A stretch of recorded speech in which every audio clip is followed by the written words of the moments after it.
Assalamualaikum warahmatullahi wabarakatuh. Alhamdulillahilladzi khalaqas samawati wal ard wa ja'ala dzulumati wan nur alladzi an'amna bi ni'matil iman wal islam wal ihsan. Asyhadu alla ilaha illallah wahdahu la syarika lah wa asyhadu anna Muhammadan abduhu wa rasuluh. Allahumma shalli wa sallim wa barik ala sayyidina Muhammadin wa ala alihi wa sahbihi wa ala jami'il anbiya'i wal mursalin bi'adadi kulli ma'lumat. Amma ba'd fa ya ibadallah usikum wa nafsi bitaqwallah faqad fadal muttaqun. Bapak Ibu anak-anak sekalian, seperti biasa mari kita mulai. Saya mengajak diri saya mengajak kalian semua untuk selalu bertakwa kepada Allah Subhanahu wa taala. Takwa artinya melaksanakan segala perintah Allah, menjauhi semua larangan Allah, dan memuji, berzikir, berdoa selalu untuk mendekat kepada Allah Subhanahu wa taala. Baiklah, ceramah saya minggu lalu ternyata mendapatkan respons yang sangat banyak sekali, di antaranya komentar-komentar. Dan kemudian saya sadar bahwa saya harus sekarang ini sedikit mengulangi ceramah itu, terutama mendalami ada poin-poin yang masih bolong. Di antaranya adalah kenapa, apa bukti bahwa Nabi mengajarkan ilmu yang khusus-khusus. Baiklah, kita bahas sekarang. Kita mulai dengan kita membahas 4 serangkai imam mazhab. Beliau pertama adalah Imam Abu Hanifah, mazhabnya dikenal sebagai mazhab Hanafi. Yang kedua adalah Imam Malik bin Anas, mazhabnya dikenal dengan mazhab Maliki. Beliau punya murid namanya Muhammad bin Idris, mazhabnya dikenal sebagai mazhab Syafi'i. Imam Syafi'i punya murid namanya Ahmad bin Hambal, mazhabnya dikenal dengan mazhab Hambali. Imam Syafi'i adalah mufti dalam Ahli Sunnah wal Jamaah. Beliaulah penulis kitab Ar-Risalah, sebuah kitab yang merupakan tonggak bagi dunia Islam, merupakan rujukan bagi para ulama sampai sekarang untuk melihat banyak masalah usul fikih, masalah qiyas, masalah lainnya. Nah, beliau inilah yang berfatwa bahwa bid'ah itu terbagi dua. Bid'ah yang mahmudah, yang kita kenal sebagai bid'ah hasanah, dan bid'ah yang mazmumah, yang kita kenal sebagai bid'ah dhalalah. Yang satu adalah bid'ah yang bagus, yang kedua adalah bid'ah yang sesat. Selama ratusan tahun, hampir mendekati 1000 tahun, inilah sebagian besar acuan bagi sebagian besar umat Islam dalam menentukan masalah bid'ah. Sampai kemudian di abad ke-18, ada seorang beliau, Syekh Muhammad bin Abdul Wahab, yang berfatwa, tidak ada bid'ah yang hasanah, tidak ada. Semua bid'ah itu dhalalah. Apa itu bid'ah? Yakni adalah sesuatu yang tidak dicontohkan oleh Nabi. Kalau Nabi tidak memberikan contoh dalam sebuah amal soleh, berarti itu bid'ah. Kita bahas minggu lalu, kalau kita ngerjakan 40 hari tahlilan keluarga meninggal dunia, itu bid'ah. Sudah kita bahas masalah itu, coba aja lihat lagi ke video saya minggu lalu. Jadi kalau saya sebelum pandemi setiap hari Minggu mengadakan pengajian, kita salat maghrib berjamaah, kita zikir, kita doa, sampai masuk waktu Isya. Pas kita selesai doa Isya, kita salat Isya, saya masih sempat sedikit ceramah. Selesailah acara pengajian hari itu. Apa yang kita baca di dalam pengajian itu? Kita mulai dengan astagfirullahaladzim li walidayya wali ashabil huquqi bagi pertanyaannya. Wali masyaihina wali ihwanina wali jami'il muslimin wal muslimat wal mu'minina wal mu'minat al ahya'i minhum wal amwat wa atubu ilaih. Aku memohon ampun kepada Tuhan yang Maha Agung, kepada Allah yang Maha Agung, atas dosa-dosaku, atas dosa kedua orang tuaku, atas dosa orang-orang yang pernah aku zalimi, aku sakiti hatinya, atas dosa para guru-guruku, atas dosa semua muslimin dan muslimat dan mukminin dan mukminat, dan aku bertobat kepada Allah Subhanahu wa taala. Ini istighfar bagus sekali. Kita minta ampun, bukan cuma ampun diri sendiri, kita minta ampun kepada Allah atas dosa kedua orang tua kita, atas dosa orang-orang yang pernah kita zalimi, Yang mudah-mudahan dengan itu Allah akan mengampuni dosa yang kita buat kepada orang kita zalimi tadi. Minta ampun atas dosa guru-guru kita. Bahkan kita minta ampun kepada semua saudara-saudara kita muslimin dan muslimat. Itu bagus sekali. Setelah itu kita lanjutkan, kita baca La ilaha illallah wahdahu la syarikalah. Lahul mulku wa lahul hamdu yuhyi wa yumiitu wa huwa ala kulli syai'in qadir. Ini zikir yang kata Rasulullah. Kalau dibaca 100 kali, itu akan jadi benteng sepanjang hari itu. Kita baca cuma 11 kali. Insyaallah. Kita lanjutkan dengan Allahumma ajirna minna 7 kali. Ya Allah, jauhkan kami dari siksa neraka. Dan insya Allah Allah akan menjauhkan kita dari siksa neraka. Kita teruskan dengan Allahumma antas salam wa minkas salam wa ilaika ya'udus salam fa hayya rabbana bis salam wa adhilna jannat darussalam. Tabaraka rabbuna wa ta'ala ya zal jalali wal ikram. Ini adalah doa yang selalu dibaca Rasul setiap salat. Kita lanjutkan dengan a'udzu bi kalimatillahi tammati min syarri ma khalaq. Aku berlindung dengan kalimat Allah yang sempurna dari segala kejahatan makhluknya. Kalau kita baca 3 kali maghrib, 3 kali subuh, kata Nabi, kita nggak akan digigit oleh kalajengking, digigit ular, digigit anjing, diterkam macan. Allah akan melindungi kita. Kita lanjutkan dengan Bismillahirrahmanirrahim. La yadurru ma'asmihi syai'un fil ardi wa la fis sama'i wa huwas sami'ul alim. Ini zikir adalah kalau kita baca 3 kali maghrib, 3 kali subuh, tidak akan terjadi bencana pada diri kita. Tak akan mobil kita ketabrak mobil masuk ke jurang, Allah akan melindungi.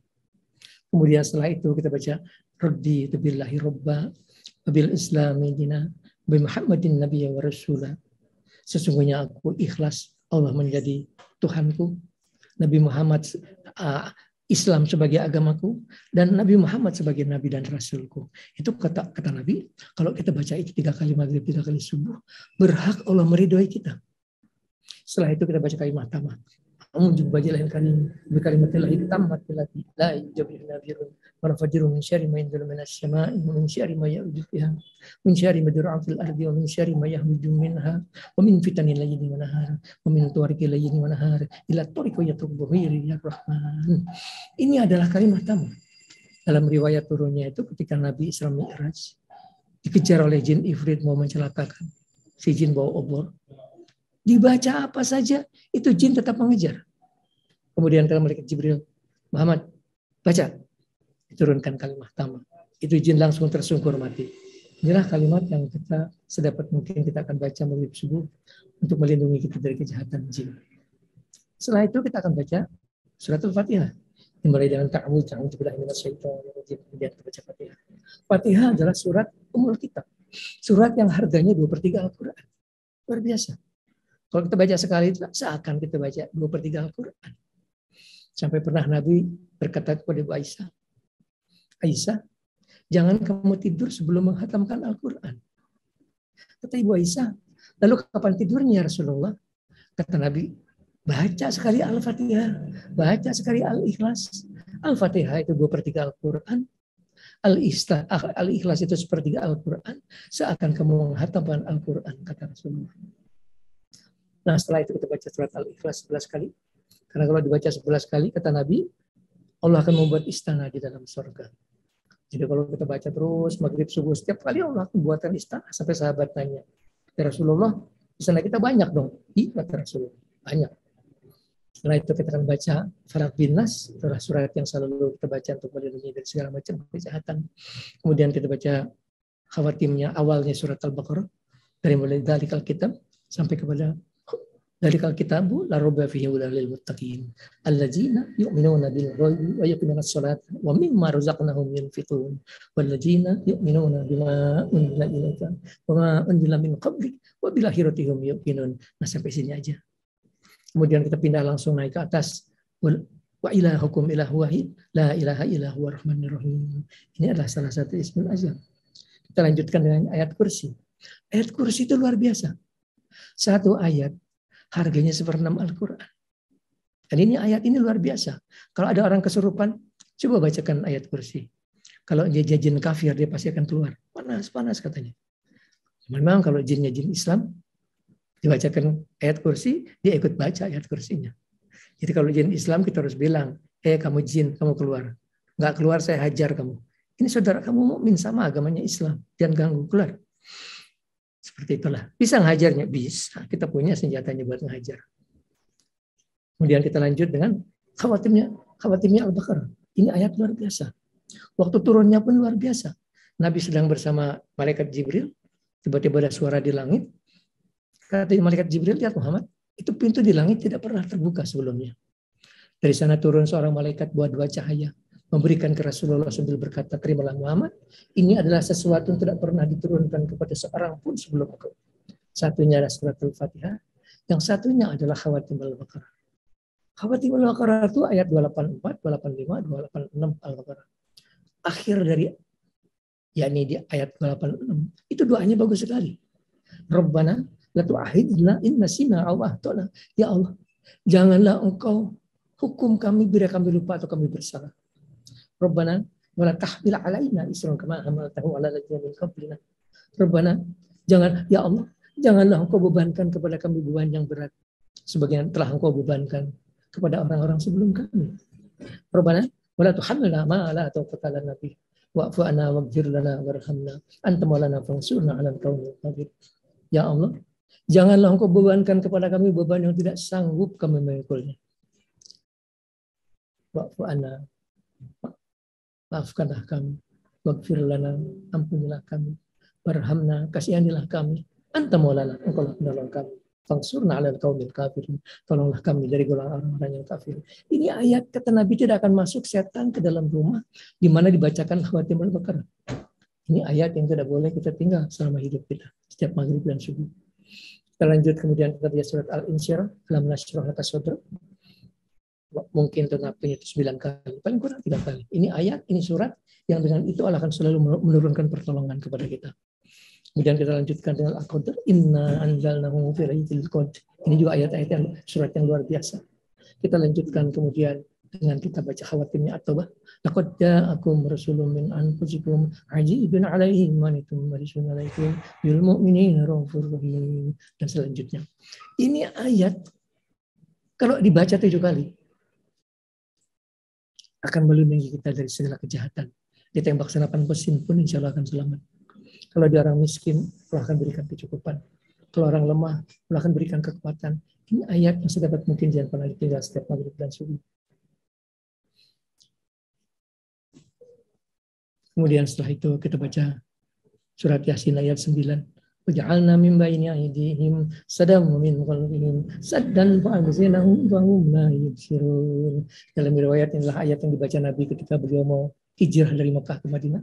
Rumah beliau sudah dikepung oleh kafir Quraisy. Niatnya malamnya akan dibunuh rame-rame. Nabi keluar dari rumah, beliau baca surat Yasin ayat 9 ini. Tidak seorang pun kafir Quraisy melihat beliau keluar. Inilah fadilah di antara dari surat Yasin ayat 9. Setelah itu, yang harus tidak boleh ditinggal kita baca ayat 5, ayat 7, ayat 15. Ayat 5 itu Masya Allah itu luar biasa. Itu senjata-senjata luar biasa. Itu udah hadamnya. Kalau saya berikan ijazahnya, berarti saya berikan kalau macan, saya berikan anak macannya. Nah, dipelihara. Pelihara insya Allah dia akan jadi besar. Sudah banyak sekali jemaah-jemaah yang sudah lapor. Saya didatengin macan ke suara dia gelendot di saya. Ada yang bilang dia jilat-jilat muka saya. Itu malaikat.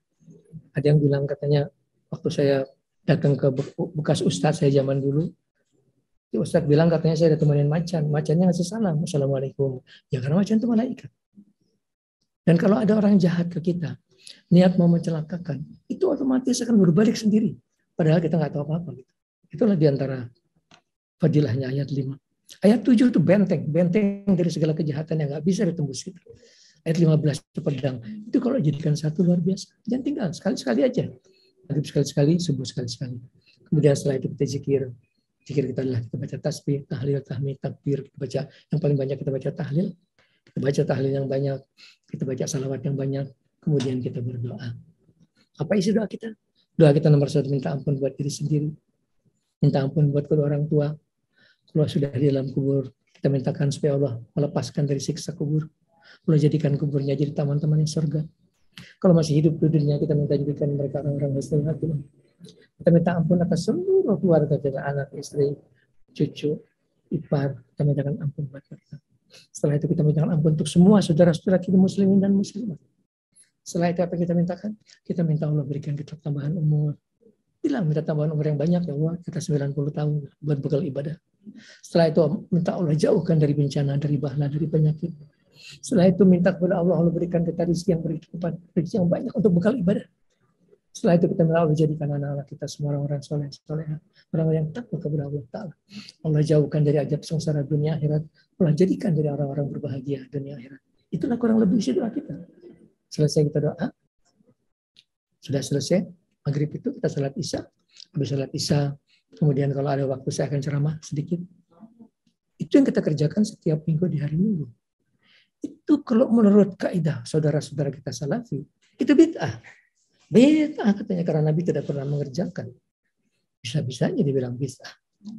Menurut kita itulah bid'ah yang hasanah. Karena mereka menafsirkan bid'ah sebagai sesuatu yang tidak dikerjakan oleh Nabi, kita menafsirkan sebagai bid'ah yang sesat itu, yang tidak bertepatan atau tidak cocok atau menabrak ajaran-ajaran Nabi. Kalau dia menabrak atau tidak sesuai dengan apa yang diajarkan Nabi, itu bid'ah yang sesat. Kalau dia sesuai dengan diajarkan Nabi, itu bid'ah yang hasanah. Bid'ah yang bagus untuk dikerjakan. Imam Syafi'i sudah menetapkan dalil tadi bahwa itu ada dua, yang hasanah, yang dolalah. Kita sepakat dengan Imam Syafi'i. Tapi kita nggak mau terturut mending, nggak mau ikut-ikutan.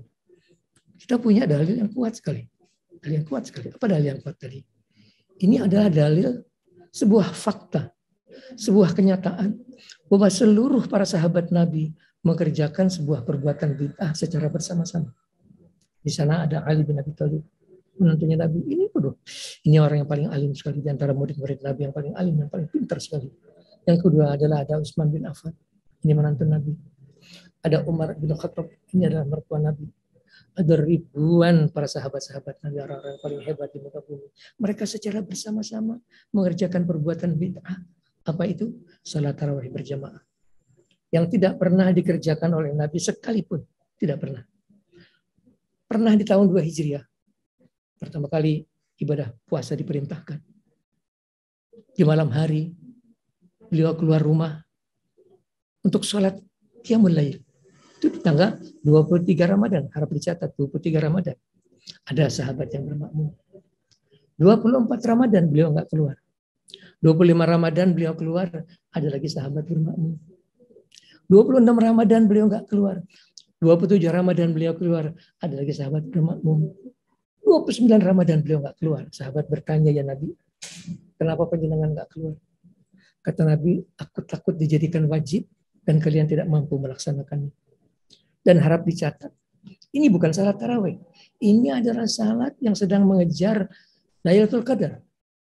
Dikerjakannya pun sudah akhir Ramadan. Karena kata Nabi, Lailatul Qadar akan terjadi di malam ganjil di 10 hari terakhir Ramadan. 10 hari Ramadan di malam ganjil. Inilah dikerjakan oleh Nabi. Adapun salat tarawih seperti yang kita kerjakan, tidak pernah beliau mengerjakan. Dan dibuktikan ketika beliau wafat, Abu Bakar As-Siddiq menjadi khalifah. 2,5 tahun beliau menjadi khalifah. Tidak ada salat tarawih berjamaah seperti yang sekarang kita kerjakan. Karena memang tidak ada tuntunannya dari Nabi. Itulah beliau tidak mengerjakan. Baru di zaman Umar. Umar melihat orang salat tarawih berkelompok-kelompok sendiri-sendiri. Beliau jadikan satu. Diminta Ubay bin Ka'ab menjadi imam. Sampai beliau berkata, innaha bid'ah. Harap dicatat kalimat beliau itu. Ini adalah bid'ah, kata beliau. Wanimatul bid'ah ya, dan sebagus-bagus bid'ah, bid'ahnya Umar. Andai kata semua bid'ah itu sesat, tidak mungkin Umar akan mengerjakan. Dan tidak mungkin para sahabat yang lain akan ikut mengerjakan. Pasti akan melarang. Jangan Umar, jangan, ini bid'ah. Kenyataannya mereka semua mengerjakan perbuatan bid'ah itu. Itulah Imam Syafi'i betul, bahwa tidak semua bid'ah itu sesat. Ada bid'ah yang hasanah. Mana? Itu salat tarawih berjamaah. Itulah di antara bid'ah yang hasanah. Jadi kalau ada orang sekarang bilang bahwa semua bid'ah itu sesat, berarti mereka melecehkan seluruh para sahabat Nabi. Silahkan aja. Bahkan menurut saya, mereka juga melecehkan Nabi. Karena ada kata-kata Nabi. Ittabi'u sunnati wa sunnati sahabati. Ikutlah kamu kepada sunnahku dan sunnah para sahabatku. Saya kira masalah bid'ah sudah cukup kita bahas. Kita nggak akan ulang kembali. Adapun orang tetap mau melakukan sesuai dengan keinginan, silakan. Setiap orang bebas merdeka untuk memilih jalan hidupnya. Bahkan sekte Islam yang sudah dihujat seluruh dunia, sesat pun di Indonesia masih dilindungi. Apa itu? Ahmadiyah. Rabitah ulama sedunia sudah menyatakan ini paham yang sesat. Tapi di Indonesia dilindungi. Kenapa? Wah, mana saya tahu. Jadi, apa perbedaan kedua di antara kita dan saudara kita Salafi? Kita punya tarekat. Dan saya kira mereka tidak punya tarekat. Kalau lihat dari narasi-narasi mereka, katanya ada ustadz lagi zikir, Yakudim. Terus dia sambil ketawa-tawa bilang, kenapa Yakudim ustadz? Kita kan lagi di Polres. Kenapa nggak ya Polsek? Aduh, komentarnya itu bagus sekali. Dari 99 nama Allah, tidak ada asma Allah Al-Qadim itu nggak ada. Nggak ada. Jadi kalau bilang Yakudim, ngarang aja. Itulah menunjukkan pemahaman saudara-saudara kita di dalam ilmu ma'rifat. Ilmu ma'rifat yang paling rendah aja, yakni ma'rifat ilmi, kenal kepada Allah secara sifat dan nama, masih seperti itu. Setelah saya menginginkan jemaah saya nih baca buku ini. Dia beli di Tokopedia, di Shopee ada. Isinya bagus sekali. Saya tuh pemakan buku. Waktu saya muda segala macam buku saya baca. Saya baca kitabnya Imam Ghazali, Ihya Ulumuddin, saya baca Minhajul Abidin, saya baca Hikam, kitabnya Syekh Ibnu Athaillah, saya baca segala macam kitab. Tapi saya berkesimpulan, ini kitab bagus sekali, ditulis ulama Indonesia. Jadi kalau jemaah saya orang-orang pinter, profesor-profesor, ini kan masuk ke dalam pemikiran mereka. Ya, baca ya, supaya besok jangan zikirnya Yakodim.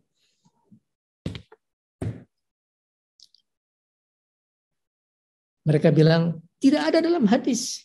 Tidak pernah Rasul mengajarkan baca ya Latif, gak ada. Mereka bilang ya Latif buat jadi hilang katanya. Ada, hadis tidak ada. Ya memang gak ada di hadis. Memang gak ada, jangan dicari di hadis. Karena Rasulullah itu mengajarkan ilmu itu dua macam. Yang umum dan yang khusus.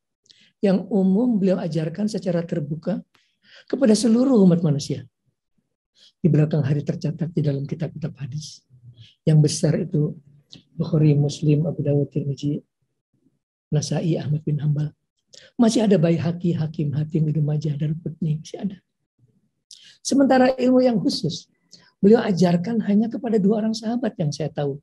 Sahabat Abu Bakar dan sahabat Ali. Apa yang beliau ajarkan? Yakni ilmu untuk naik derajatnya menjadi para wali Allah. Kenapa ilmu ini tidak diajarkan secara terbuka? Karena ilmu ini harus diajarkan sesuai dengan tuntunan seorang mursyid. Karena apa? Pada suatu periode, pada saat dia menyelam ke lautan ma'rifat, dia akan masuk ke dalam alam gaib. Di sana ada jin, di sana ada malaikat. Tanpa bimbingan seorang mursyid, besar kemungkinan dia akan kepleset, besar kemungkinan dia akan celaka. Kemungkinan bukan dicelakakan. Kemungkinan si jin itu akan nipu. Saya datang, sayalah Syekh Abdul Qadir Jailani, sayalah Nabi Khidir. Dia bisa tiru siapa? Cuma dua dia tidak bisa tiru. Yakni Rasulullah dan gurunya. Itu jin nggak bisa tiru. Yang lain dia bisa pura-pura. Sayalah Nabi Khidir, sayalah Syekh Abdul Qadir Jailani. Kemudian apa yang dikerjakan? Menyebarkan fitnah. Itu bapak kamu tuh begini begitu, ibu kamu tuh sesat tuh, adik kamu tuh jahat mau bunuh kamu. Dia sebarkan fitnah. Itu lebih jahat malah daripada mencelakakan. Celakanya dia percaya. Dia percaya karena datang katanya Syekh Abdul Qadir Jailani. Ini paling celaka. Kalau ada seorang mursyid yang menunggu, insya Allah itu kan tidak akan terjadi. Dulu waktu saya mau masuk ke sini, itu guru saya yang kedua yang menuntun saya. Jadi saya terus terang bilang kepada beliau, saya takut ke situ, saya takut kepeleset. Tiba-tiba beliau ngomong, mual katanya, nggak akan kata beliau. Padahal beliau umur-umur nggak pernah ngomong. Dari mulai saya kenal beliau datang kepada beliau, itu beliau nggak pernah ngomong. Dia, iyalah. Saya mula-mula saya kesulitan untuk belajar kepada beliau. Tapi dengan kepatuhan orang yang ingin belajar, saya datang terus setiap minggu saya datang. Saya ke Garut kayak kamar mandi aja. Kadang saya tidur rumah beliau. Kalau saya pakai istri, saya tidurnya di Bandung. Besok baru pulang ke Jakarta. Karena nggak bisa bolak-balik, belum ada jalan tol. Sampai akhirnya beliau berkenan mengajarkan saya ilmu ma'rifat. Beliau lah yang mengajarkan saya ilmu ma'rifat. Beliau lah yang berikan ijazah ayat 5, ayat 7, ayat 15. Beliau lah yang mengantarkan saya sampai saya bisa cium tangannya Rasulullah. Beliau lah yang membuat sampai saya memiliki pedangnya Rasulullah. Dia yang menuntun saya. Itu sebuah jasa yang saya nggak bisa balas, nggak bisa bayar. Kok saya datang di mana makam, saya nangis guru. Saya nggak bisa balas jasa penjenengan. Apapun yang saya kerjakan dalam hidup, apapun. Saya hajikan anak-anaknya. Sekarang saya lagi bimbing cucunya. Tidak seimbang dengan apa yang beliau telah kerjakan kepada saya. Jadi kita lagi baca, lagi menjelaskan mengenai masalah ilmu yang diturunkan Nabi. Dan ilmu yang khusus-khusus. Yani kenapa tidak diturunkan secara terbuka? Karena harus ada meresipnya. Ilmu inilah di belakang hari terpecah menjadi tarekat yang sangat banyak sekali. Banyak sekali. Di Indonesia ada. Di Mesir itu ada. Itu yang besar itu diantaranya tarekat Ar-Rifaiyah. Saya pernah ziarah ke guru besar mereka. Itu namanya Ahmad Rifai. Itu salah satu dari Kutubil Aulia. Salah satu dari pemimpinnya para wali Allah. Di Maroko pun banyak tarekat itu. Yang besar itu tarekat Tijaniyah. Guru besarnya si Ahmad At-Tijani. Saya pernah ziarah ke makam beliau di Fes. Saya baru tahu di situ bahwa di atas gunung itu masih ada seorang pembesar yang masih hidup. Tapi saya nggak punya waktu buat berhadap kepada beliau. Mudah-mudahan di akhirat nanti kita akan ketemu. Tarekat itu sangat banyak sekali. Jadi kalau ditanya, apa buktinya Rasulullah mengajarkan ilmu yang khusus-khusus? Pertama adalah keberadaan tarekat itu tadi. Bukan cuma di Indonesia. Sampai ke Mesir, sampai ke Maghribi. Dan yang kedua, seluruh tarekat tadi, kalau ditanya apa ujung yang dikejar daripada tarekat mereka, yang dikejar adalah mahabbah ilallah, yakni untuk mencinta kepada Allah, yakni mahabbatullah. Tarekat Qadiriyah, mahabbatullah. Tarekat Nasabandiyah, mahabbatullah. Yang dikejarlah cinta kepada Allah. Semua tarekat berpuluh-puluh beratus tarekat, semua itu yang dikejar adalah untuk cinta kepada Allah. Mahabbah ilallah, itu mahabbatullah. Itu artinya apa? Artinya sumbernya adalah sama. Sumbernya adalah satu, yang di Rasulullah. Rasulullah yang mengajarkan untuk mereka sampai ke tingkat mencintai Allah Subhanahu wa taala. Karena kalau mereka sampai dalam kecintaan mereka, di mana di hati tidak ada yang lain kecuali Allah, artinya mereka sudah sampai ke ujung tingkat ma'rifat. Itulah para wali-wali Allah. Itulah mereka yang sudah sampai ke derajat yang Pak Sugiri pernah baca hadisnya dari Abu Hurairah. Dalam hadis qudsi yang Allah berfirman, akulah akan jadi matanya dengan tidak melihat. Akulah jadi matanya dengan dia melihat. Akulah jadi telinganya dengan dia mendengar. Akulah jadi kakinya dengan dia berjalan. Jadi keberadaan para wali-wali Allah ini menunjukkan adanya ilmu-ilmu khusus yang diturunkan oleh Nabi kepada para sahabat tadi. Nah sekarang, kalau kita cerita Mbah Kiai Mangli, saya ketemu di Mekah di musim haji, saya cium tangannya, ada murid ngaji saya yang ikut, juga cium tangan. Waktu pulang ke Indonesia, saya tanya ke santrinya, Mbah Kiai sudah pulang dari Mekah? Santrinya bilang, Mbah Kiai tahun ini nggak berangkat haji. Saya ketemu di Mekah, saya cium tangan. Buat saya, tapi itu tidak berkesan. Tidak berkesan, gitu. Karena guru-guru saya pun seperti itu. Jadi cerita itu saya udah lupa. Gitu. Tapi buat murid saya ini sangat berkesan. Sampai beliau mengingatkan kembali kejadian tersebut, kejadian ketika ketemu Mbah Kiai Mangli tahun 93. Sekarang, itu adalah para wali Allah dari generasi sekarang. Generasi di mana saya ketemu. Wah banyak. Di Jawa Barat aja banyak. Ada Mas Surya di Jasinga. Ada Uceh di Cilengsi. Namanya itu Husen, panggilannya itu Uceh. Itu jarak 1 kilometer, tanya di mana rumah Uceh, nggak ada orang tahu. Tidak terkenal, tidak dikenal. Gitu. Tapi Masya Allah, cahaya jiwanya itu menerangi seluruh Jawa Barat. Terang oleh cahaya jiwa. Cahaya kewaliannya. Kita tuh saudaraku. Di hati kita tuh ada cahayanya. Namanya nur iman. Cahaya iman. Seberapa besar cahaya iman tergantung seberapa tinggi iman kita. Makin tinggi imannya, makin terang cahayanya. Ada orang cahayanya cuma 10 watt, ada yang 15 watt, ada yang 100 watt, ada yang 1000 watt, ada yang cahaya bisa menerangi satu kelurahan. Yang kata Nabi, Allah tidak mengajab 40 rumah di mana tinggal orang yang soleh. Karena cahaya jiwa dia menerangi 40 rumah. Ada orang bisa menerangi 1 kecamatan, ada orang menerangi 1 kabupaten, ada yang bisa menerangi 1 provinsi terang oleh cahaya jiwa. Karena derajat imannya tadi. Derajat imannya tadi. Jadi, dengan ketajaman mata hati, kadang kita bisa melihat orang. Yang orang ngomongnya kayaknya sudah pangkatnya tinggi. Kalau kita lihat, aduh, ya sersan aja belum gitu. Derajat iman itulah menentukan derajat rohani orang di mata Allah Subhanahu wa taala. Jadi kita kembali. Sekarang di antara wali Allah generasi di atas saya, itu generasi guru saya, itu di antara yang terkenal tuh Mbah Khalil Bangkalan. Makamnya ada di Bangkalan, Madura. Saya baru minggu lalu saya ziarah ke beliau. Cuma untuk cium tangan, untuk menunjukkan hormat, untuk terima kasih. Kata Nabi, man la yashkurun nas la yashkurullah. Siapa orang tidak terima kasih pada manusia, tidak bersyukur kepada Allah. Saya ucapkan terima kasih, Mbah. Karena saya tuh cucu muridnya Mbah. Dengan sebab Mbah lah saya belajar. Saya belajar di guru saya, muridnya Mbah. Nah, guru saya itu juga saya nggak tahu umurnya berapa. Beliau bilang tahun 1883 Gunung Krakatau meletus, beliau sudah ada. Yang pasti di sebuah salat subuh, saya pernah melihat aslinya beliau. Ini turun semua, jatuh semua, pas sekali. Saya colek teman saya, tuh lihat mukanya Mbah, lihat mukanya Mbah. Tapi tiba-tiba beliau usap begini, tiba-tiba jadi kencang lagi. Saya mau tuh. Kalau sekarang saya mau. Kalau dulu saya masih muda, masih kencang, saya nggak mau. Kalau ilmunya orang-orang zaman dulu. Beliau ini murid dari Mbah Khalil Bangkalan. Beliau yang bercerita bahwa katanya ada saya pernah melihat derajat kewaliannya Mbah Khalil. Beliau menghidupkan orang mati. Ada ibu bawa anak kecil mau ikut bantu masak, anaknya kesiram air panas mati, dia nangis. Kok malah anak saya mati? Saya mau datang ibadah menolong orang masak.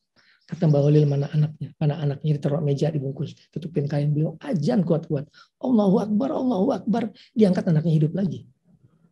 Kalau Mbah Khalil bisa menghidupkan orang mati, apakah Rasulullah tidak bisa? Oh, terang aja jelasnya Rasulullah bisa. Jelas beliau bisa. Beliau bisa seperti Mbah Mangli. Mau ke Madinah, mau ke Mekah, tinggal ngelangkah sampai di Mekah. Tapi kata beliau, saya takut nanti saya disembah-sembah oleh umat saya.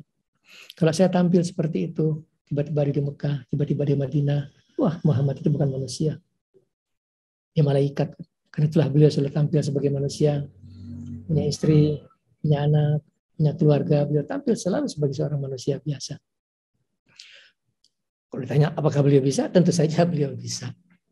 Kalau di zaman dulu, zaman kita nggak ketemu, itu jadi antara guru tarekah saya, si Abdul Qadir Jailani.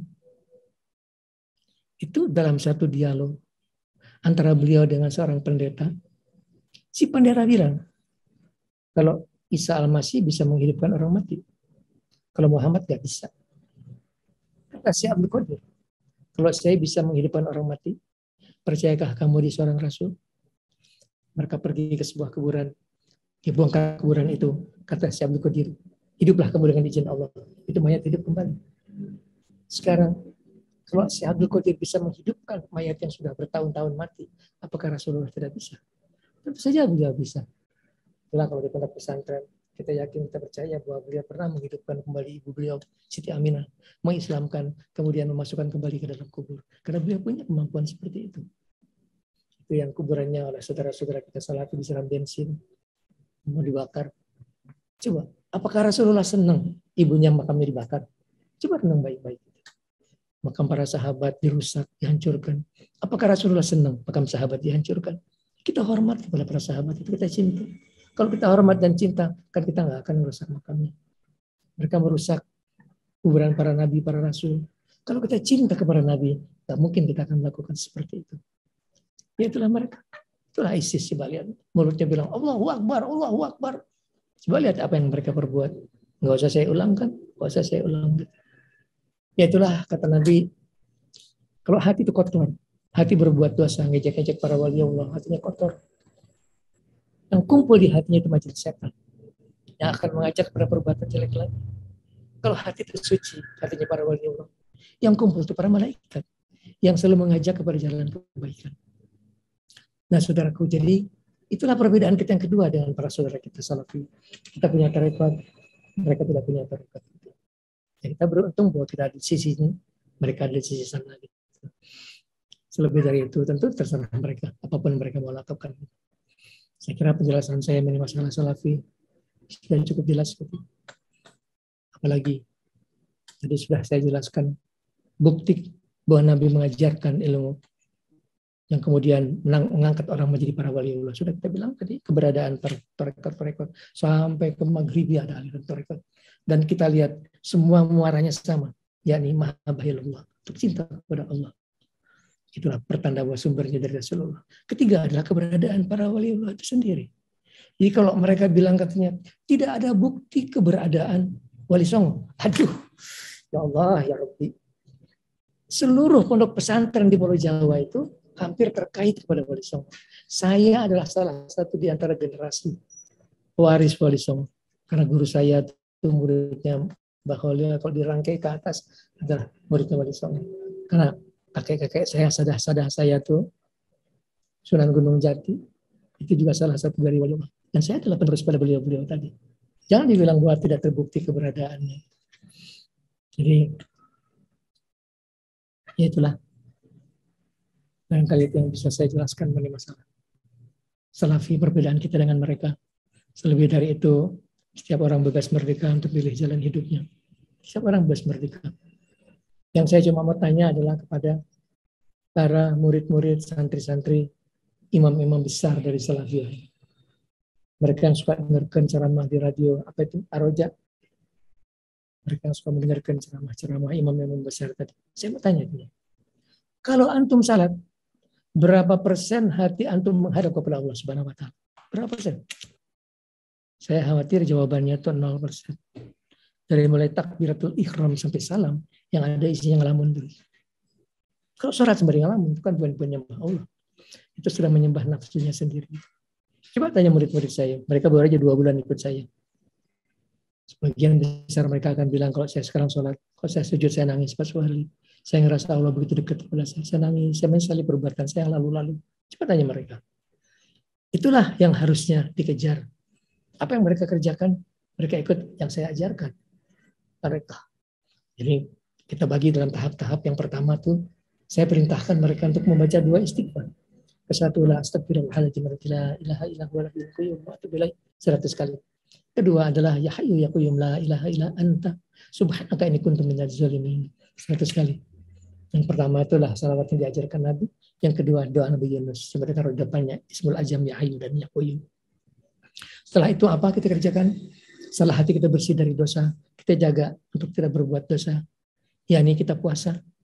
Jadi kalau kita nggak puasa, nyaris menurut saya agak sulit sekali kita tidak berbuat dosa. Jadi kalau Ustaz nggak puasa itu udah nggak cocok aja. Harus puasa minimal 3 hari dalam seminggu, Senin, Kamis, Jumat. Dan kemudian dengan satu zikir, hasbunallah wa ni'mal wakil, wala hamla wala quwwata illa billahil azizil hakim. Ini zikir 100 kali digabung dengan puasa, akan jadi kekuatan yang sangat kuat sekali untuk kita tidak berbuat dosa kepada Allah Subhanahu wa taala. Setelah itu setiap malam kita baca Ya Latif, Ya Latif, Ya Latif 16.641 kali.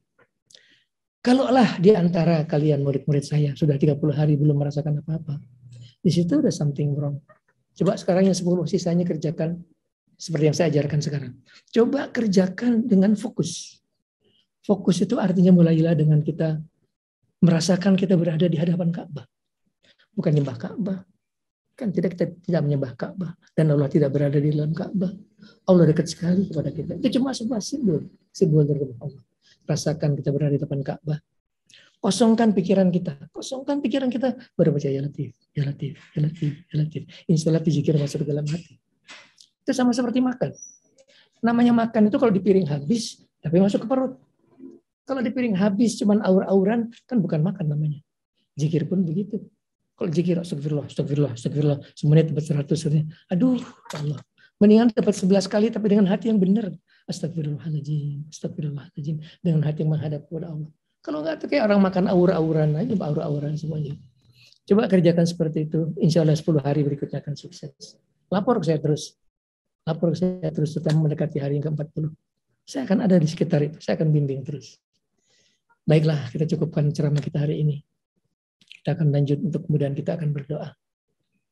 Ila hadratin Nabi Mustafa Rasulullah Muhammadin sallallahu alaihi wasallam ala alihi wa ashabihi wa azwajihi wa ahlihi wa baitihi wa alihi wa bihi alaihi salam wa bihi suku jailan wa bihi min bunyamin wa bihi fajar Ibrahim sayyidul al-Fatihah. Bismillahirrahmanirrahim. Minasyaitonir rajim. Bismillahirrahmanirrahim. Alhamdulillahirabbil alamin. Arrahmanirrahim. Maliki yaumiddin. Iyyaka na'budu wa iyyaka nasta'in. Ihdinas siratal mustaqim. Siratal ladzina an'amta 'alaihim ghairil maghdubi 'alaihim waladdallin. Mari kita berdoa. Kita doa penuh yakin Allah akan mengabulkan doa kita. Dengan keyakinan Allah itu dekat sekali kepada kita. wa huwa ma'akum aina kuntum, bersama kamu dimanapun kamu berada. Dan dia sudah berjanji dia akan mengabulkan doa kita. Kita yakin Allah mengabulkan doa kita. Ya, amin. Subhanallah walhamdulillah wa la ilaha illallah wallahu akbar. Wa la hawla wa la quwwata illa billah. Alhamdulillah ma'alimullah wa jinata ma'alimullah ma'alimullah. Allahumma shalli wa sallim barik ala Muhammadin wa ala alihi wa sahbihi wa ala jami'il anbiya'i wal mursalin bi'adadi kulli ma'luminak. Ilahana ya Allah. Berkumpul bersimpuh kami di hadapan kami hamba-hambamu yang berdosa, selalu mengharapkan rahmat dan kasih sayang-Mu. Terimalah puja dan puji kami, syukur terima kasih kami atas segala nikmat karunia yang telah Engkau limpahkan kepada kami, nikmat iman, nikmat Islam, nikmat sehat, nikmat umur, dan nikmat lain yang begitu banyak yang tidak sanggup kami menghitungnya. Terima kasih ya Allah, matur nuwun ya Allah. Nuhun Gusti ya Allah. Falakal hamdu kulluh wa lakal syukru kulluh wa lakal mulku kulluh wa lakal khalqu kulluh bi yadikal khairu kulluh wa ilaika yarji'ul amru kulluh. Limpahkan rahmat dan kasih sayang-Mu. Limpahkan rahmat, taufik, hidayah, inayah, maghfirah-Mu. Maafkan segala kesalahan kami ya Allah. Maafkan segala kekurangan kami ya Allah. Ampuni segala dosa-dosa kami. Bukakan mata hati kami agar kami dapat ma'rifah, agar kami dapat mencintai-Mu ya Allah. Bersihkan hati kami dari segala dosa dan penyakit hati. Karuniakan kami ilmu laduni ya Allah. Ilahana, ampuni dosa kedua orang tua kami.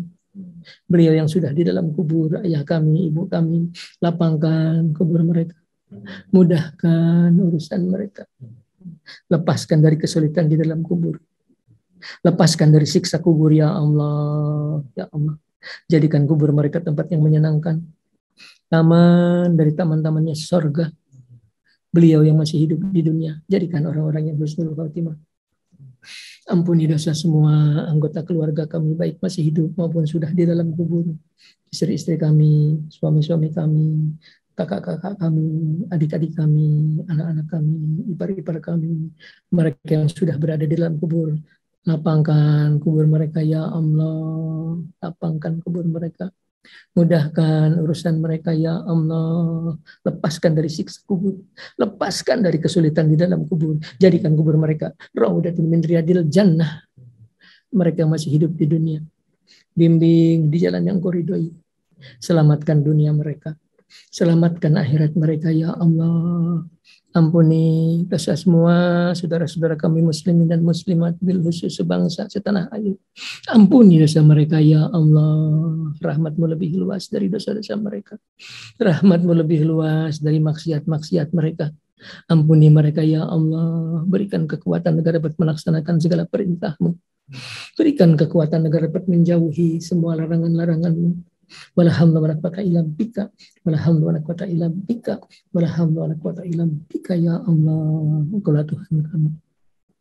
Berfirman di dalam kitab suci-Mu, ya Muhammadul mayyasya'u wa yusbitu wa indahu umul kitab. Kalaulah tertulis dalam kitab-Mu kami harus meninggal dunia di tahun ini, hapuskanlah tulisannya ya Allah. Kalaulah tertulis dalam kitab-Mu kamu harus meninggal dunia di bulan ini atau di tahun ini, hapuskanlah tulisannya ya Allah. Kalaulah tertulis dalam kitab-Mu kamu harus meninggal dunia di tahun ini atau di bulan ini, hapuskanlah tulisannya ya Allah. Kalaulah tertulis dalam kitab-Mu anak-anak kami, cucu-cucu kami harus meninggal dunia di tahun ini, hapuskanlah tulisannya ya Allah. Kalaulah tertulis dalam kitab-Mu anak-anak kami, cucu-cucu kami harus meninggal dunia di bulan ini atau di tahun ini, hapuskanlah tulisannya ya Allah. Berikan kami tambahan umur yang banyak untuk bekal kami ibadah kepadamu sampai umur kami di atas 90 tahun di dalam sehat, di dalam taat kepadamu, di dalam ridho-Mu ya Allah. Berikan kami tambahan umur yang banyak untuk bekal kami ibadah kepadamu di dalam sehat, di dalam taat kepadamu, di dalam ridho-Mu ya Allah. Jauhkan kami dari ajab sengsara dunia akhirat. Jauhkan kami dari ajab sengsara dunia akhirat. Jauhkan kami dari segala godaan setan. Jauhkan mereka dari kami sebagaimana jauhnya mereka dari rahmat Engkau. Putuskan mereka dari kami sebagaimana putusnya mereka dari rahmat Engkau. Berikan kami kekuatan iman Islam, kekuatan lahir, batin, jasmani, rohani. Berikan kami kekuatan agar dapat melaksanakan segala perintah-Mu. Berikan kami kekuatan agar dapat menjauhi semua larangan-Mu ya Allah. Wala hamla wala quwata illa bika. Wala hamla wala quwata illa bika. Wala hamla wala quwata illa bika ya Allah. Limpahkan kami rezeki yang banyak, yang halal. Limpahkan kami rezeki yang luas, yang halal ya Allah. Allahumma shalli wa sallim wa barik ala Muhammadin ya adadi anwa'i rizqi wal futuhat. Ya basitul lagi absutul rizqi liman yasha bighairi hisab. Ubsud alaina rizqan wasi'an halalan. Ubsud alaina rizqan wasi'an halalan. Ubsud alaina rizqan wasi'an halalan min kulli jatin min huzaini wa bika. Bikimanati mahlukin bimahdi barik wa karumika ya Rahman. Ya Hayyu ya Qayyum la ilaha illa anta. Subhanaka inna kunna minaz zalimin. Allahumma inna zalamna anfusana zulman katsiran kabiran wa la yaghfiru dzunuba illa anta. Faghfir lana maghfiratan min indika warhamna innaka antal ghafurur rahim. Allahumma ighfir lana wa li walidayna wa li jami'il muslimin wal muslimat. Allahumma ighfir lana dzunubana wa khatayana kullahu dikwahu wa jillahu wa awalahu wa akhirahu wa laniyatahu wa sirrahu. Allahumma anna isna wajburna wahdina li ahsanil amali wal akhlaq. Innahu la yahdi li ahsaniha ila anta wasrif anna sayyi'aha la yasifu sayyi'aha ila anta bi rahmatika ya arhamar rahimin. Na'udzubika rabbuna min jahdil bala'i wa darkis saqa'i wa su'il qada'i samatatil ladain. Nas'aluka al-'afiyata fid dunya wal akhirah. Nas'aluka al-'afwa wal 'afiyata fi dinina wa dunyana wa ahlina wa amwalina. Allahumma astur auratana wa amin ratana. Allahumma hafadna Allahumma hafadna min bayni aydina wa min khalfina wa min amilina wa min samilina wa min fawqina wa na'udzu bi'adamatika min tahtina. Allahumma afina fi abnanina afina fi absarina afina fi asma'ina. Allahumma inna na'udzu bika minal kufri wal faqri na'udzu bika min azabil qabri. La ilaha illa anta ya hayyu bi rahmatika nastaghfiru wa aslih lana syanana kullahu wa la taqilna ila anfusina tarfata ainin bi rahmatika ya arhamar rahimin. Rabbana la tuzigh qulubana Haitana wa hab lana min ladunka rahmatan innaka antal wahhab. Rabbana hab lana min azwajina wa dhurriyyatina qurrata a'yun waj'alna lil muttaqina imama. Rabbana taqabbal minna innaka antas samiul alim wa tub alaina innaka tawwabur rahim. Ilahana ya Allah, memohon kami kehadirat-Mu dengan segala kekurangan kami, dengan segala dosa dan maksiat di hati kami. Memohon kehadirat-Mu ya Allah, Tuhan kami yang maha suci, Tuhan kami yang maha kuasa, Tuhan kami yang maha agung. Memohon dengan segala keagungan cahaya wajah-Mu, dengan segala kemuliaan, ketinggian, kekuasaan diri-Mu. Kabulkanlah permohonan kami, kabulkanlah permohonan kami, kabulkanlah doa kami ya Allah. Bikaramatihi Abu Ya Fajar Ibrahim, bikaramatihi Abu Ya Fajar Ibrahim, bikaramatihi Abu Ya Fajar Ibrahim, bikaramatihi Abu Ya Iming bin Yamin, bikaramatihi Abu Ya Syekh Abdul Qadir Jailani, bimu'zatihi Abu Yahdir alaihissalam, bimu'zatihi Abu Yahdir alaihissalam, bimu'zatihi Abu Yahdir alaihissalam, bisyafaati Rasulullah sallallahu Muhammadin sallallahu alaihi wasallam, birahmatika ya arhamar rahimin, birahmatika ya arhamar rahimin, birahmatika ya arhamar rahimin, birahmatika ya arhamar rahimin, birahmatika ya arhamar rahimin, birahmatika ya arhamar rahimin, birahmatika ya arhamar rahimin, birahmati azizul hakim, birahmati aliyul azim, birahmatika ya qawiyul matin, birahmatika ya lam yalid wa lam yulad wa lam yakul lahu kufuwan ahad, birahmatika ya qadiyal hajat, birahmatika ya mujibad da'wat. Wassallallahu ala Muhammadin wa ala alihi wa sahbihi wasallam wa tadawwatihi wa ridha nafsihi wa jannatan zimri kalimatihi subhana rabbika rabbil izzati amma yasifun wa salamun alal mursalin walhamdulillahi rabbil alamin. Hadratin Nabi Muhammadin sallallahu alaihi wasallam wa Abu Fajar Ibrahim al-Fatihah. Auzubillahi minasyaitonir rajim. Bismillahirrahmanirrahim. Alhamdulillahi rabbil alamin arrahmanir rahim maliki yaumiddin. Iyyaka na'budu wa iyyaka nasta'in ihdinas siratal mustaqim siratal ladzina an'amta 'alaihim ghairil maghdubi 'alaihim waladdallin. Amin. Itu bacaan maghrib subuh tadi bisa dilihat di sini. Zikir dan doa maghrib dan subuh ini bisa diunduh di Instagram saya Muhammad Suharli, atau bisa ini langsung ke Ustadz-Ustadznya Alamin, atau bisa diminta ada di Bu Maya Ukas, ada di Bu Nenek Suryo, ada di Bu Pak siapa lagi tuh Pak Ari Yusuf, ada bisa diminta Pak Syahril Anwar, mereka punya cadangannya. Ini insya Allah akan bermanfaat sekali. Di situ ada penjelasan-penjelasan akan menarik apa fadilah daripada surat Al-Ikhlas. Jadi demikianlah. Lebih kurangnya saya mohon maaf lahir batin. Wassalamualaikum warahmatullahi wabarakatuh.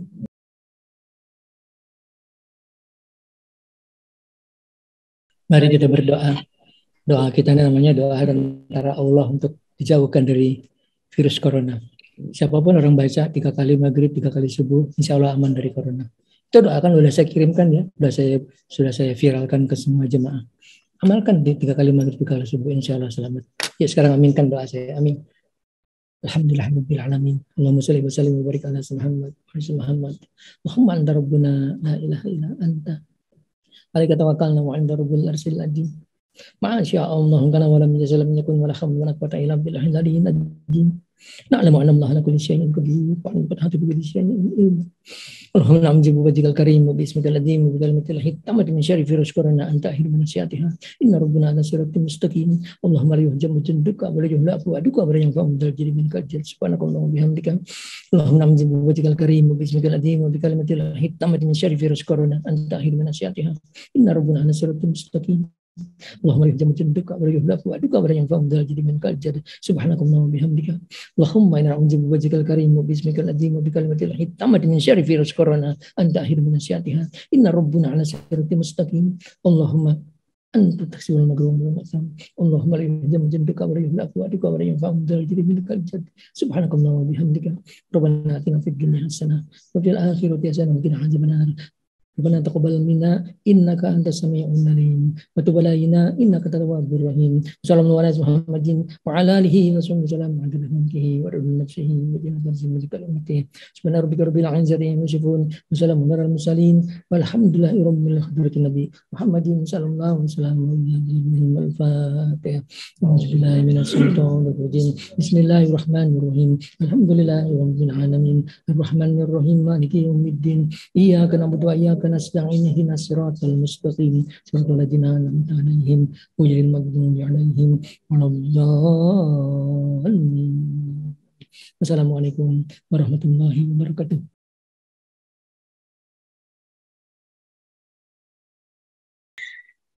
Bismillahirrahmanirrahim. Assalamualaikum warahmatullahi wabarakatuh. Innal hamdalillah nahmaduhu wa nasta'inuhu wa nastaghfiruh wa na'udzu billahi min syururi anfusina wa min sayyiati a'malina. Man yahdihillahu fala mudhillalah wa man yudlilhu fala hadiyalah. Asyhadu an la ilaha illallah wahdahu la syarikalah wa asyhadu anna sayyidana wa nabiyyana Muhammadan abduhu wa rasuluhu la nabiyya ba'da. Allahumma fashalli wa sallim wa barik wa an'im ala sayyidina Muhammad wa ala ali sayyidina Muhammad. Amma ba'du, qala Allah ta'ala fil Qur'anil Karim, a'udzu billahi minasyaitonir rajim. Bismillahirrahmanirrahim. Rabbi laula akhartani ila ajalin qarib fa asaddaqa wa akum minas solihin. Wa qala Rasulullah sallallahu alaihi wasallam, man ahabba liqa Allah ahabba Allah liqa'ahu wa man kariha liqa Allah kariha Allah liqa'ahu. Sadaqallahul azim wa sadaqa rasuluhun nabiyul habibul karim. Nahnu ala dzalika minasyahidin wasyakirin walhamdulillahi rabbil alamin. Hadratil mukarramin wal mukarramat, jamaatul muslimin wal muslimat, Bapak Ibu sekalian yang insyaallah senantiasa dirahmati Allah Subhanahu wa taala. Wabil khusus yang sama-sama kita hormati dan kita cintai ayahanda kita, guru kita, Bapak Kiai Haji Muhammad Suharli. Mat'anallah bituli hayatih wa nafa'anallah biulumih fi darain, fi darid dunia wa daril akhirah. Amin Allahumma amin. Dan juga tentunya orang tua kita, ibunda kita, Ibu Hajah Melani Laimina Suharli, yang insya Allah beliau selalu dalam keadaan sehat walafiat. Mudah-mudahan Allah Subhanahu wa taala senantiasa menjaga beliau, melindungi beliau, memberkahi beliau. Dan juga yang sama-sama kita hormati ibunda kita, Ibu Dr. Hajjah Dewi Motik Pramono, yang alhamdulillah beliau selalu senantiasa hadir mendampingi kita. Dan juga yang terhormat dan kita sayangi ibunda kita, Ibu Hajjah Nita Yudi MBA. Mudah-mudahan Allah Subhanahu wa taala senantiasa melindungi, merahmati dan memberkahi beliau. Dan juga Bapak Ibu sekalian yang tidak dapat saya sebutkan satu persatu, namun insya Allah tidak akan mengurangi rasa hormat dan takzim saya kepada Bapak Ibu sekalian. Seraya saya mendoakan mudah-mudahan Bapak Ibu sekalian, kita semua mudah-mudahan selalu dalam rahmat, ridha dan lindungan Allah Subhanahu wa taala. Amin amin ya rabbal alamin. Puji syukur kehadirat Allah Subhanahu wa taala dan salawat serta salam semoga senantiasa terhaturkan kehadirat junjungan besar kita Nabi Muhammad sallallahu alaihi wasallam. Bapak Ibu sekalian yang dirahmati Allah Subhanahu wa taala, kembali kita akan mengkaji kitab Tanbihul Ghafilin. Tanbih artinya peringatan. Ghafilin artinya orang-orang yang lupa, yang lalai, karena memang kebanyakan kita lupa. Sering lupanya. Makanya disebut manusia itu disebut dalam bahasa Arabnya innama sumiyal insanu insanan linisyanihi. Sungguhnya manusia itu disebut dengan insan. Karena apa? Karena sifat lupanya. Jadi bisa dimaklumi ketika pada hari ini, pada minggu yang lalu kita sudah membahas mengenai masalah sabar, syukur. Pada saat itu muncul rasa sabar dan syukur kita atas segala nikmat Allah Subhanahu wa taala. Tapi begitu sampai rumah kita mulai lupa sedikit, lupa. Makanya alhamdulillah tiap minggu kita adakan pengajian dengan mengkaji kitab Tanbihul Ghafilin. Tujuannya adalah untuk mengingatkan kita yang suka lalai dan suka lupa. Saya yakin Bapak Ibu, saya berbaik sangka mungkin apa yang ada di dalam kitab ini kebanyakan Bapak Ibu sudah pernah mendengar, sudah pernah mengkaji, sudah pernah memahami. Ya, tadi itu karena sifat kita sebagai manusia sering lupa, ya, maka alangkah baiknya ya kita akan mengkaji kembali apa-apa yang tertera dalam kitab Tanbihul Ghafilin. Saya akan merasa lebih senang sekali kalau seandainya Bapak Ibu punya kitabnya, ya, Tanbihul Ghafilin. Bisa dipesan lewat online, ya, dan nggak terlalu mahal, nggak sampai 100.000.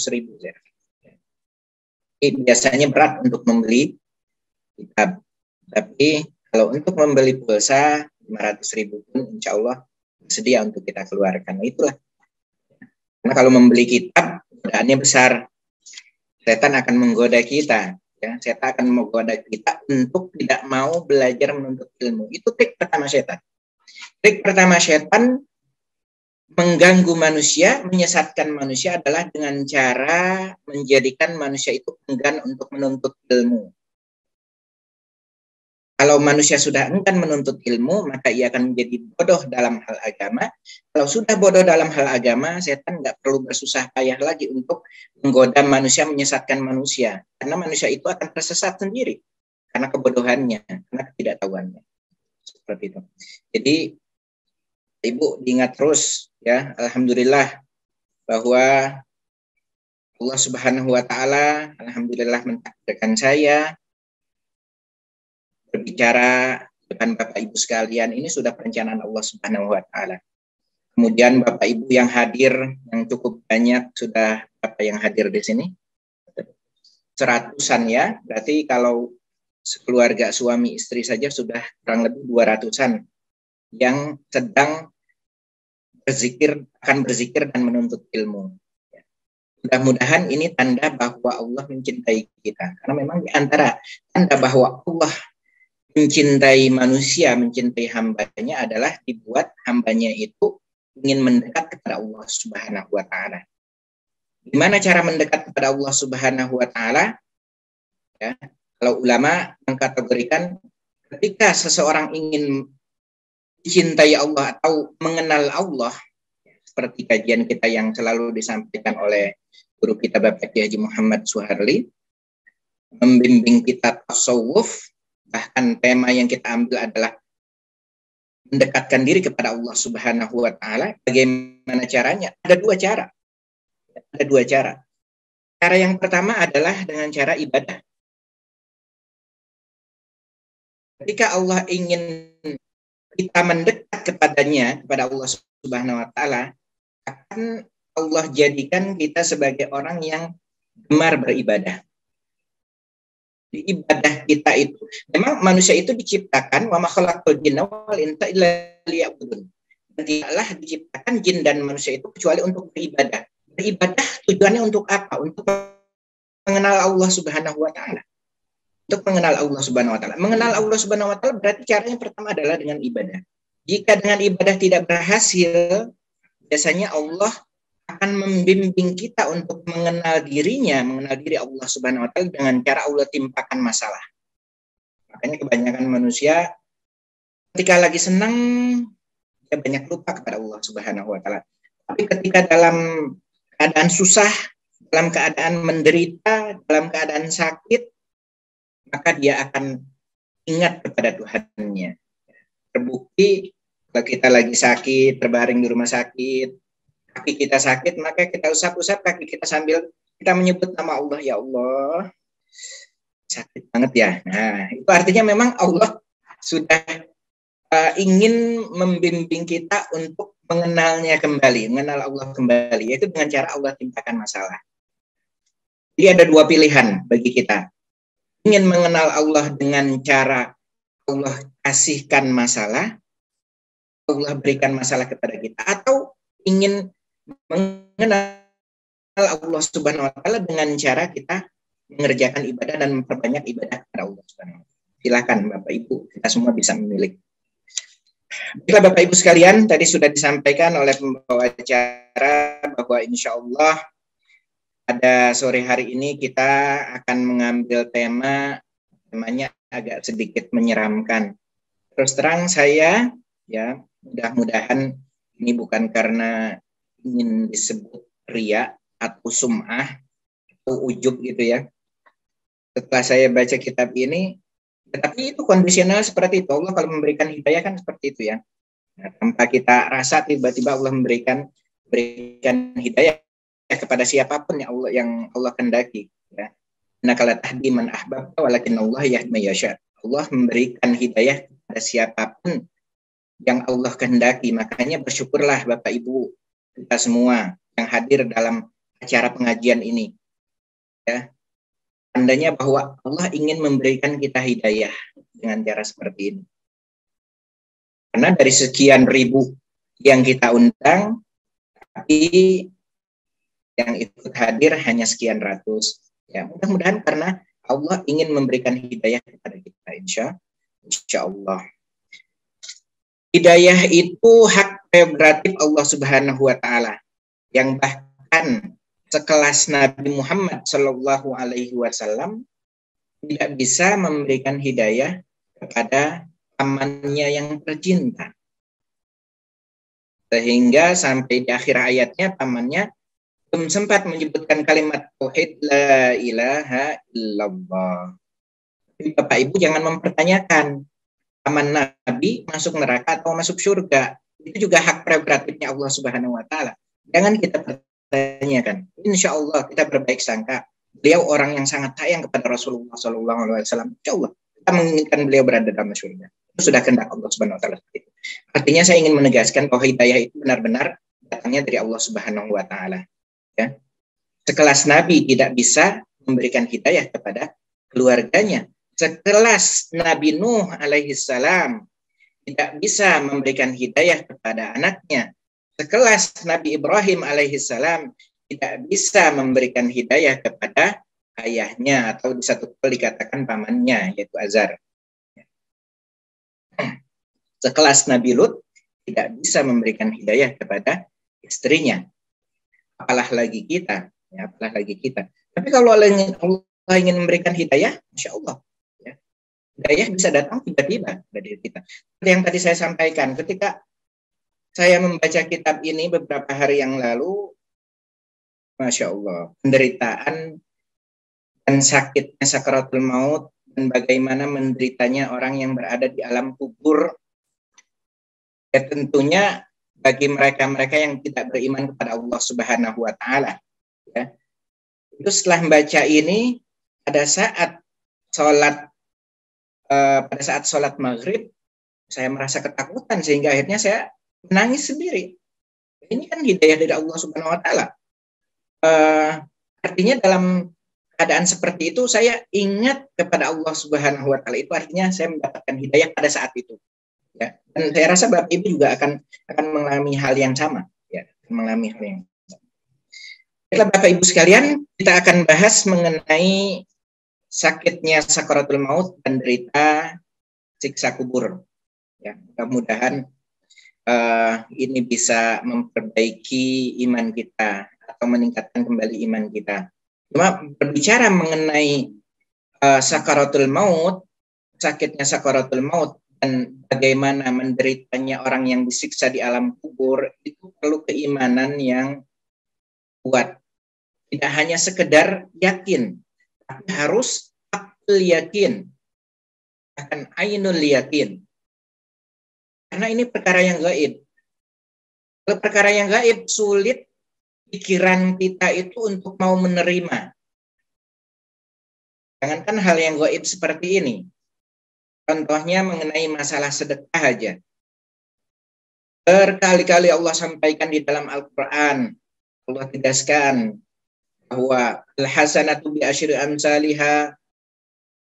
Kemudian ayat yang Allah sampaikan bahwa masalul ladzina yunfikun amwalhum fi sabilillah, bahwa perumpamaan orang yang berinfak di jalan Allah akan Allah lipat gandakan bahkan sampai 700 kali lipat. Itu saya yakin bahwa kita semua sudah tahu mengenai ayat ini. Dan kita yakin, tapi keyakinan kita cuma sampai seperti itu. Ketika ditantang, ayo, pada saat sholat Jumat, di kantong ada uang 500.000, kemudian ada recehan 50.000, 20.000, 10.000, kita masih mikir-mikir. Masih mikir-mikir yang mana yang mau kita keluarkan. Padahal kita udah tahu ayat ini. Apalagi sekelasnya para asatis, para ustad-ustad. Ya, dialamin alhamdulillah banyak ustadznya. Ustadz Haris, Ustadz Terno. Saya bicara Ustadz Majid, saya bicara seperti ini bukan berarti saya sudah sempurna, artinya saya sudah berani untuk melakukan seperti itu. Ya biasa seperti itu, karena kita diganggu oleh setan. Keyakinan kita itu kan diturunkan oleh setan. Ya. Dalam hal masalah yang seperti ini aja, masalah infak, masalah sedekah aja, banyak yang keyakinan kita itu tidak sampai kepada tahap akil yakin. Seperti yang dicontohkan oleh Abu Bakar As-Siddiq, beliau menginfakkan seluruh hartanya, dan untuk keluarganya apa yang kau tinggalkan, kata Rasulullah, aku tinggalkan Allah dan Rasulnya. Keyakinan sudah mantap. Kenapa? Allah akan mengganti ratusan kali lipat. Apalagi mengenai masalah perkara-perkara yang gaib, mengenai masalah surga, indahnya surga, yang dikatakan mala ainun ra'at wala uzunun sami'at wala khatra ala qalbi bashar. Ada bahkan Muslim juga yang menganggap bahwa ini adalah dongeng, ya. Bahwa surga itu seperti dongeng. Kenapa? Mala ainun ra'at, mata tidak pernah melihat, telinga tidak pernah mendengar, bahkan hati tidak pernah terbersit keindahan surga seperti itu. Lantas apa itu? Banyak menganggap bahwa itu adalah dongeng. Tapi apa berani kita katakan bahwa ini adalah dongeng? Padahal Allah sudah sampaikan di dalam Al-Quran. Jadi yang pada saat kita akan berbicara mengenai masalah perkara gaib ini, betapa pedihnya neraka, betapa siksaan kubur itu luar biasa. Yang saya ingin ajak Bapak Ibu sekalian adalah ya kita perbaharui dulu keyakinan kita, keimanan kita pada Allah Subhanahu wa Ta'ala. Bahwa ada kehidupan setelah kita meninggal dunia, ada kehidupan. Ada yang namanya alam barzakh. Alam barzakh adalah alam sebelum kita masuk ke alam akhirat nanti. Di alam barzakh berapa tahun? Wallahu a'lam. Kalau bagi Nabi Adam alaihissalam, dalam kuburnya berapa tahun? Sudah ribuan tahun. Dari sejak manusia pertama kali diciptakan, beliau meninggal dunia sampai sekarang. Fir'aun sudah berapa tahun mendapatkan azab dan siksa di alam kubur? Luar biasa. Nanti akan saya sampaikan sekelumit mengenai bagaimana gambaran tentang siksa kubur itu seperti apa. Tapi saya ingin mengajak Bapak Ibu, yuk kita ini dulu. Kita masukkan ke dalam hati perasaan bahwa yakin bahwa apa yang disampaikan di dalam kitab ini, apa yang disampaikan oleh Al-Quran, apa yang disampaikan oleh Rasulullah, itu adalah benar-benar 100% akan terjadi pada diri kita. Nanti di awal kalimat saya pada saat pembukaan saya menyampaikan satu ayat daripada Al-Quran, surah Al-Munafikun ayat 10. Di mana di ayat tersebut dikatakan oleh Allah Subhanahu wa Ta'ala, anfiqu mimma razaqnakum min qabli ayyatiya ahadakumul mautu Fayaqula rabbi laula akhartani ila ajalin qarib fa asaddaqa wa akum minas sholihin. Ini adalah gambaran yang tegas dari Allah mengenai bahwa alam kubur itu benar ada dan siksa kubur itu benar ada. Ya. Anfiqu, perintah Allah adalah anfiqu. Makanya masalah sedekah, masalah infak itu masalah yang konsentrasi yang luar biasa di dalam Islam disampaikan. Karena di ayat ini sudah ditegas oleh Allah. Wa anfiqu mimma razaqnakum. Dan infakkanlah dan sedekahkanlah mimma razaqnakum, daripada apa-apa yang sudah kami rezekikan kepada engkau wahai manusia. Min qabli ayyatiya ahadakumul mautu, sebelum datang kematian. Ya. Kapan datangnya kematian ke kita? Wallahu a'lam bishawab. Banyak sekali teman saya, saudara saya yang ketika tidur besoknya nggak bangun lagi. Padahal mungkin di dalam benaknya sama seperti kita, besok masih hidup kita kok. Biar masih hidup besok. Hidup kan? Wallahu a'lam, nggak tahu kita, wallahu a'lam. Tapi kadang setan menggoda kita tuh. Setan itu dalam hati menggoda kita untuk menyamarkan bahwa besok kita masih hidup, Apalagi kemarin sudah terbukti bahwa hari ini kita masih hidup gitu ya.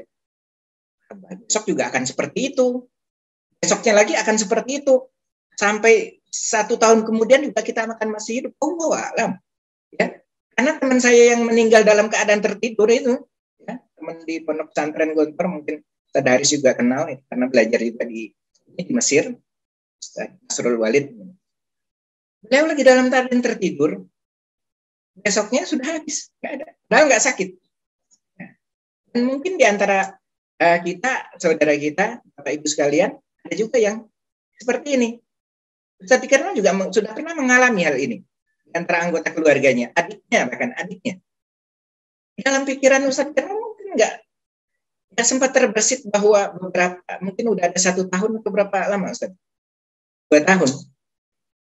Bahwa esok harinya tiba-tiba adiknya meninggal dunia. Kita nggak tahu. Ya. Makanya ditegaskan di dalam Al-Quran di surah Al-Munafiqun itu, wa anfiqu mimma razaqnakum min qabli ayyatiya ahadakumul mautu, sebelum datangnya kematian.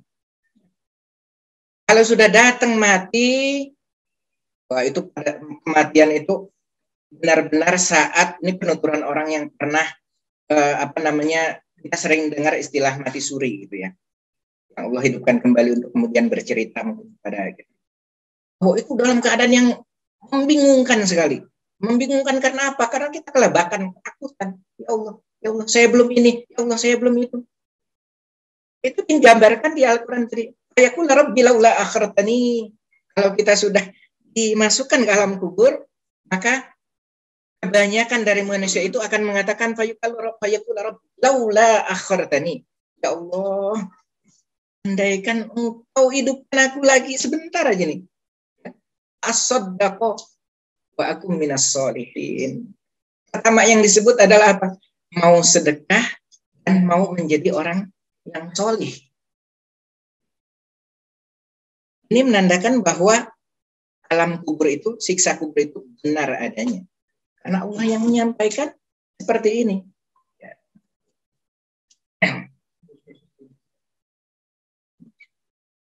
Bapak Ibu yang dirahmati Allah Subhanahu wa Ta'ala, ya, seperti yang tadi saya katakan, munculkan dulu keyakinan dalam hati kita, baru kita insya Allah bisa tergetar membaca atau mendengar hadis-hadis tentang bagaimana azab kubur itu, bagaimana siksa kubur, bagaimana sakitnya sakaratul maut, ya, bagaimana sakitnya sakaratul maut. Ya. Di dalam kitab ini disampaikan bahwa terjadi kisahnya bukan pada masa Rasulullah, terjadi pada masa Bani Israel. Berarti pada masa Nabi Musa alaihissalam. Ya. Tapi Rasulullah menceritakan tentang ini. Ini adalah mukjizat yang dimiliki oleh Rasulullah SAW dari Allah Subhanahu Wa Taala.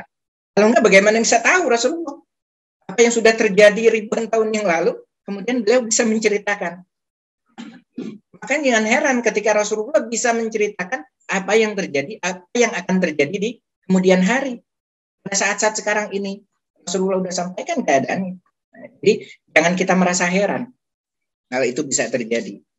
Jadi disampaikan di dalam kitab ini, dalam hadis Rasulullah SAW, bahwa ada sekelompok Bani Israel, mereka suatu ketika karena penasaran mendatangi sebuah kubur, mendatangi pemakaman.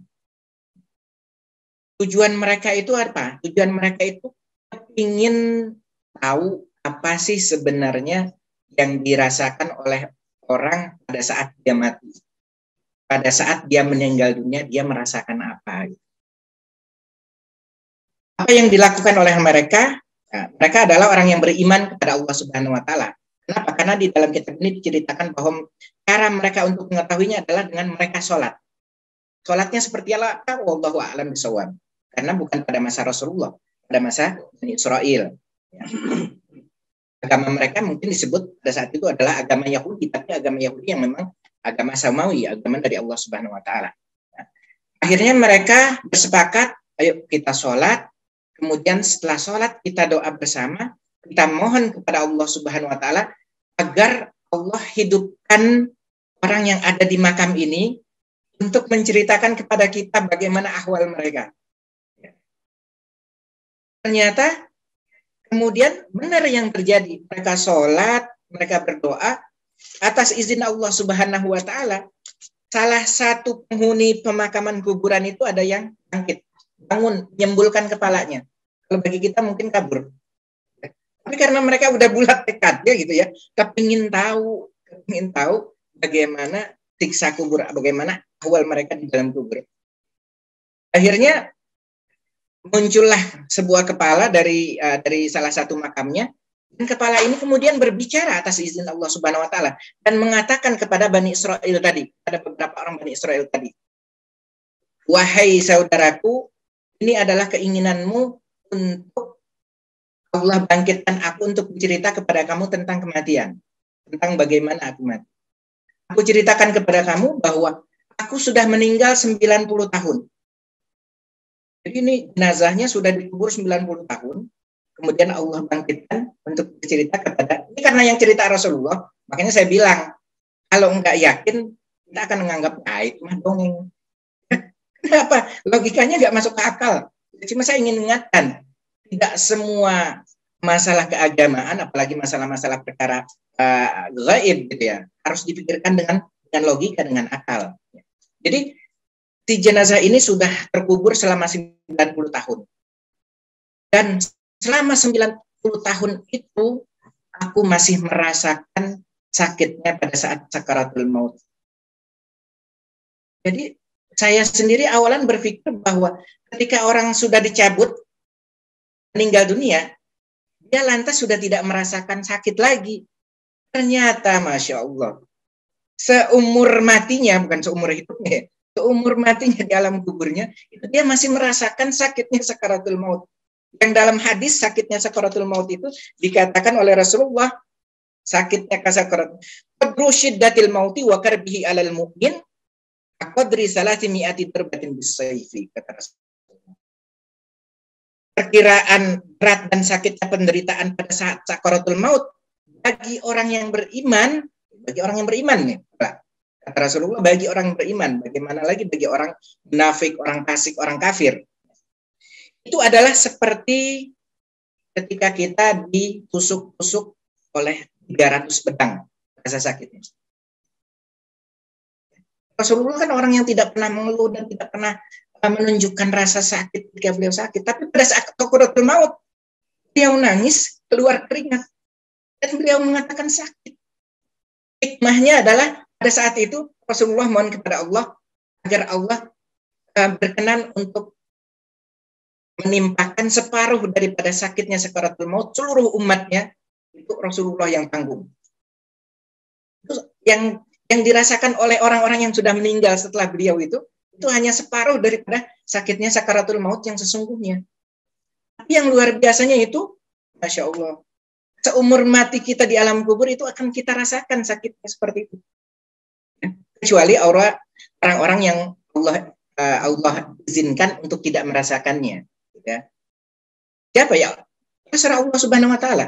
Yang penting selalu yang diajarkan oleh guru kita, jaga diri kita dari dosa, bersihkan hati kita.